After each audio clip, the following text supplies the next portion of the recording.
আমরা এখানে কেন একত্রিত হয়েছি আমরা সকলেই জানি। বর্তমান সময়ে এই 24 পরবর্তী বাংলাদেশে ছাত্র জনতার বিপ্লবের বাংলাদেশে ইসকনের সদস্যরা সারা বাংলাদেশে যে তাণ্ডব চালাচ্ছে তা একজন তাওহীদি মুসলিম হয়ে আমি চুপ করে বসে থাকতে পারি না। প্রতিদিন ভাইরা আমার, আমি বেশি কথা বলবো না। এই অন্তর্বর্তীকালীন সরকারকে আমরা 3 দিন সময় দিতে চাই। 3 দিনের ভিতরে বাংলার জমিনে জঙ্গি উগ্র সন্ত্রাসী সংগঠন ইসকনকে নিষিদ্ধ করতে হবে।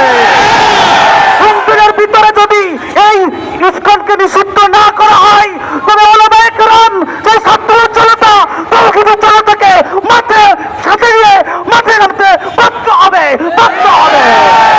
ভাইয়েরা আমার, আমরা সকলেই ঐক্য করে তুলে এই ইসকনের বিরুদ্ধে দাঁড়িয়ে যাই।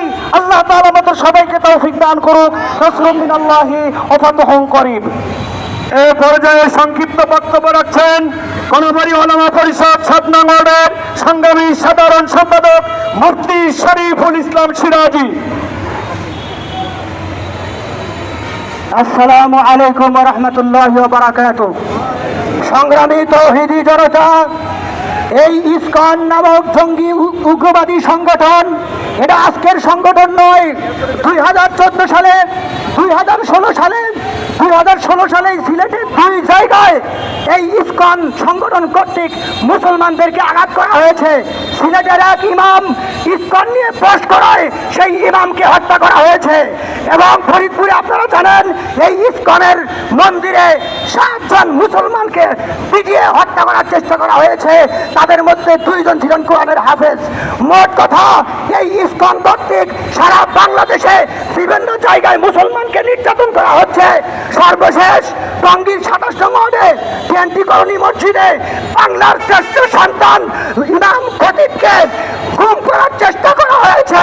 আমরা আজকে এই সমাবেশ থেকে জানিয়ে দিতে চাই এই সন্ত্রাসী সংগঠন ইসকন বাংলার জমিনে কোথাও জায়গা দেওয়া হবে না। অন্তর্বর্তী সরকারকে বলবো অনতিবিলম্বে এই ইসকন সন্ত্রাসী সংগঠনকে বাংলাদেশে নিষিদ্ধ করতে হবে। সংগ্রামী তাওহীদি জনতা, এ পর্যায়ে আপনাদের সামনে সংক্ষিপ্ত বক্তব্য রাখছেন কোনাবাড়ী ওলামা পরিষদ 11 নং ওয়ার্ডের সভাপতি মাওলানা গোলাম মোস্তফা। আসসালামু আলাইকুম ওয়া রাহমাতুল্লাহ। হামিদা ওয়া মুসাল্লিয়া ওয়া মুসলিমা। আমরা খুবই ভারাক্রান্ত অন্তরে আপনাদেরকে জানাচ্ছি যে আমাদের ভিতরে যে অন্তরের ভিতরে যে ব্যথা দিয়েছে এই ব্যথার আমরা তীব্র নিন্দা জানাচ্ছি। আমরা অতি সত্বর এমন একটি আইন করা হোক যাতে করে মুসলমানদের উপরে আর কেউ কোনো হানা দিতে না পারে। এই বলে আমার সংক্ষিপ্ত কথা শেষ করছি। আসসালামু আলাইকুম ওয়া রাহমাতুল্লাহ। সংগ্রামী তাওহীদি জনতা, এ পর্যায়ে আপনাদের সামনে সংক্ষিপ্ত গুরুত্বপূর্ণ বক্তব্য রাখছেন কোনাবাড়ী ওলামা পরিষদের অন্যতম দায়িত্বশীল মুফতি আলিমউদ্দিন রুহানী। নারায়ে তাকবীর। ইসকনের কালো হাত ভেঙে দাও, ঘুরিয়ে দাও। ইসকনের ঠিকানা সম্মানিত হাজরিন, আমরা সকলে জানি আমরা মুসলমান মুমিন, ঠিক কিনা বলেন? এই জঙ্গি সংগঠন ইসকন নামক হিন্দুত্ববাদী সংগঠন আমাদের বাংলাদেশে 90% মুসলমানদের উপর আক্রমণ করবে। আমাদের জীবন থাকতে তাদেরকে আমরা এই সইতে দিব না। কাজে আমরা মুসলমানদের ঐক্যবদ্ধ হতে হবে। সময় আসছে সকল মুসলমান কাঁধে কাঁধ মিলে জঙ্গি সংগঠন ইসকনকে নিষিদ্ধ করার। এই জন্য আমরা প্রত্যেকেই জানে মালে প্রয়োজন যেখানে ডাক আসে তখন আমরা ইনশাআল্লাহ আছি কিনা বলেন?